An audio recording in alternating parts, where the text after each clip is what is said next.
Okay, this is how I use the Harbor Freight chainsaw sharpener to sharpen blades for my sawmill. Basically, unscrew the chainsaw part, get rid of that. I cut a wooden block and sloped it at 8 degrees so the angle of the tooth matches the angle of the saw blade because that's not adjustable. Bolt that on. Then, since it's spring loaded, I use a counterweight so that it just floats above the top of the blade. So I'm going to go ahead and start sharpening them.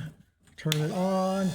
I make sure the blade is flat in the slot, and then I just over the top, bump the front, over the top, bump the front, over the top, bump the front, over the top, bump the front, over the top, bump the front.